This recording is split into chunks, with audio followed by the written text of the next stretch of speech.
YouTube, what it do, man? It's your boy Benji, and we are back in between the ropes. If you're new, please don't forget to slap that subscribe button, give it a good old chop, man. And I do appreciate each and every one of y'all because we are now over 700 subs. I should do like a ring entrance next time I do a video, huh? That'd be cool. Forgive me, I fell asleep during this episode. I'm not trying to be funny. It was actually a long day. It's been a rough last couple episodes of WWE, but I had high hopes going into this one. People were letting me know that Triple H was on vacation over the last couple weeks, so I just find it funny. Let's just get into the episode. Seth Rollins and The Vision open up the show. Paul Heyman talks about the roots of ECW nearby and how he could be recognized as God in this city. He introduces the crowd to Bron Breakker as the guy who taught Roman Reigns to fear the spear. Bronson Reed, the tribal thief, is the guy who put Roman down, and Seth as the guy who has beat Roman twice in WrestleMania. Obviously, all this means is Roman is the metric for excellence. Jey Uso makes his entrance through the crowd, cutting off Seth Rollins before he lets out a full sentence, and says a lot before announcing that his match with Bron Breakker tonight will be an Extreme Rules match. We get a lot of kids that just sit there and are eating around Jey Uso. Cool, I'm not even gonna be mad at it. If I was a kid, this would be a cold moment for me. And I've seen a lot of y'all commenting about it as well. You've outgrown WWE, and I think that's true. We are not the target audience anymore. Anybody who actually enjoys wrestling, guys that have been watching wrestling for years, people that have been able to have connections to some of the WWE events, moments, pay-per-views from the past, is not for you. People that are looking for continuity, people looking for storytelling, it's not for you. It's for moments, viral clips. They talked about the viral moment at AAA of Omos, who finally made his in-ring return to a WWE event, fighting against this dude that can't even kiss his kneecap, how short he is. The difference between the two guys was hilarious. It's just not for us. It's for these guys. Why are Bron Breakker and Jey Uso having a match again? For bragging rights? Like, what are the Brons doing?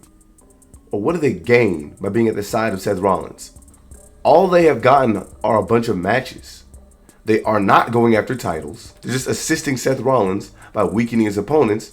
So what are they actually going to do to end up setting up the future to be bright for them, since they are the future? Do they realize they're being manipulated, or are they just suddenly content with solely just getting TV time? I will say the Shula Fala gimmick is kind of funny. I mean, the people seem to enjoy it. Jay reminds everybody that he's the one that tapped out Gunther, as if that means something. You also lost to the dude like 6 times this year and returned the title to him. You can't throw his name in the mix too, like we didn't see Pat McAfee hoop against the ring general. We then get Io Sky versus Racquel, and before the match, we get a video recapping the events of last week, highlighting how the Kabuki Warriors interruption cost Io Sky a W against Roxanne.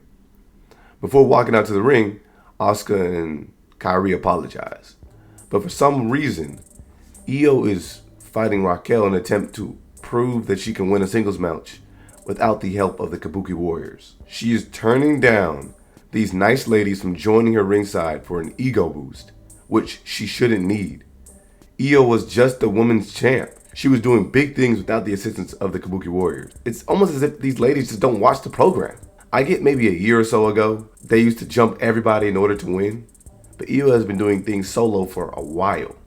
The match was whatever. Racquel takes the L after eating an over-the-moonsault. But of course, Io does not get to celebrate for long. Roxanne takes the first cheap shot, and the ladies jump Io. Not gonna lie, for a second, I was actually caught by surprise when Rhea's music hit, but I should have known better. She's forever stuck in the Judgment Day vortex. Rhea comes out and saves Io, and these two stand tall. And now they're besties. So happy, so nice, so nice. We then see CM Punk catch LA Knight backstage, and he tries to pitch for the two of them to watch each other's backs as they head to Paris. CM Punk might actually be sick in the head, and LA Knight reminds Punk that he can't be trusted as he has cost LA Knight multiple title opportunities. This doesn't even seem like it would be anything that would be synonymous with CM Punk's character, or at the very least he's learning. What's going to happen is inevitable. I mean, it does beg a good question. Why would all the faces watch as anytime you either win or are about to get to victory, or even if you lose, they're going to jump you. They're going to play the numbers game. Why not? CM Punk tries to get Jey Uso on the side to do the same thing, and nobody has any brains. So far on this show, we typically like to rate everything yay, nay, and somewhere in the middle is okay.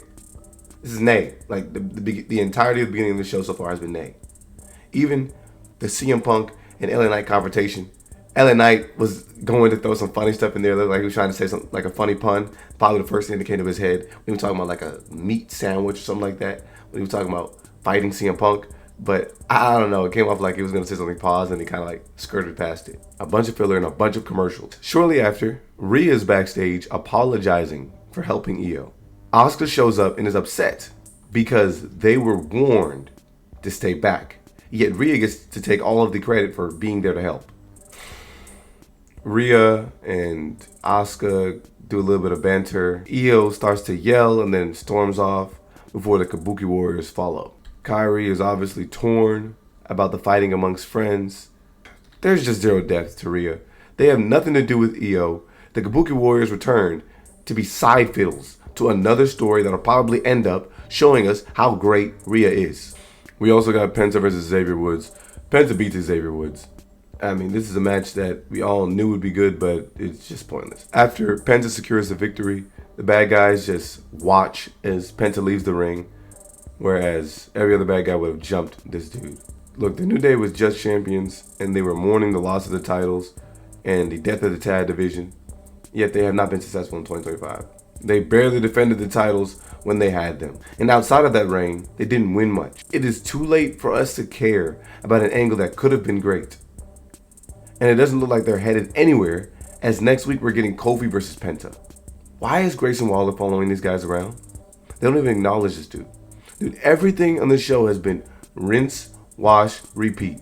Rinse, wash, repeat. We're just going to continue to mix and shuffle. Mix and shuffle. Mix and shuffle. What do you mean, Benji? Dude, we keep watching the Vision tie up with Seth Rollins, CM Punk, and LA Knight. Some combo of this. It just keeps happening. Just keep throwing it right back in the pot. We've seen Io rematch against Judgment Day members. We're going to get Rhea rematching with Judgment Day members. That's all we're getting. Rinse, wash, repeat. Look at Penta. He's going to fight against every member of the New Day. He just fought against Grayson Waller. Becky Lynch beats Natalya in a title match, and after the match, she attacks Maxine. She submits Natalya to the disarmor, and then she tries to put Maxine in that disarmor as well. Tozawa just watches because I guess he can't put his hands on women. And Nikki Bella comes out in Philly gear in order to save the day, and I'm going to talk about the next segment because I am tired of all the nostalgia acts. Actually, let's bring it back. There are so many women backstage and in NXT, yet the same people are in our face. Nikki Bella has had more main roster TV time than our United States champion, Julia. Nikki has won one singles match in the last 7 years. She's been cutting promos, getting video cuts and all, but the people holding the belts get nothing. She gets to come out and address Liv Morgan, Becky, Chelsea, and more, but the rest of the women's roster is backstage rotting away. We are about to watch Nia Jax versus Tiffany Stratton feud again for the title on SmackDown. And over here, we have Io Sky, who is a contender, yelling nonsense backstage because her friends want to help her win matches the way that they used to. We are about to see Rhea versus Roxanne again next week. Seriously. Why are we even getting all these matches? Rhea talked about being done with the Judgment Day, but she does seem to insert herself into their business, so we keep a revolving door on members versus Rhea. I guess Nikki is going to be Becky Lynch's next feud. Nikki hasn't done anything in 7 years.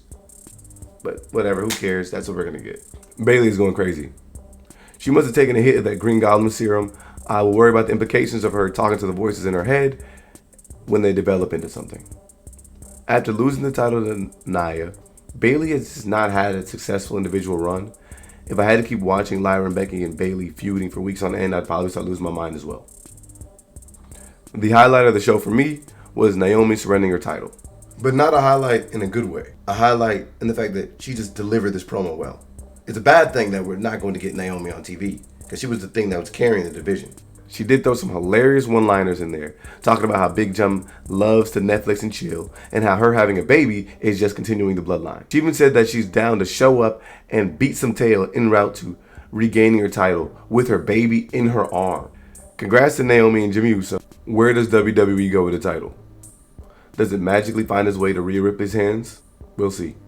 The match between Jay and Bron is nothing crazy, and of course it included a bunch of run-ins. We saw Punk and LA Knight and Roman and Seth. I don't know why LA Knight would save Jay. Jay tormented him for months as a Bloodline member. If Jay loses his match, I don't know why LA Knight should care. It only would help him get one step closer to winning the belt. There was a moment where Seth Rollins was hoisted onto the shoulders of CM Punk, and he finds his way off, and CM Punk is thrown into LA Knight, sending him off the table. And I will say, it was at least true to CM Punk's character that after he saw what happened, he just shrugs it off and goes back after Seth. Ultimately, after some help from Roman, Jay splashes Braun through a table to get the win. Why are these guys fighting for the title? And Roman seems to not care about a belt. At the very least, I hope that they can throw Jimmy Uso into a storyline that makes him, somebody, or makes him worth something. At the very least, he could say, man, I got a kid on the way, man. I need to go feed my family. I need to go get a championship. At least something, right? But we'll see what happens. I mean, the entirety of the show, if I had to be real about it, I mean, you can make an argument that it was okay, but it's literally just filler. We're just trying to get away to the next PLE. That's it. Like, if you literally had watched SummerSlam, nothing that we watched at SummerSlam has actually developed into anything. Nothing that we watched in WrestleMania has developed into anything. So any other PLE that we've gotten, it's just been a waste of time. What we've seen in Backlash, it hasn't come to fruition today. So who cares? Y'all let me know what y'all think about this episode of WWE Raw. Let me know your thoughts, and stay tuned to the next one.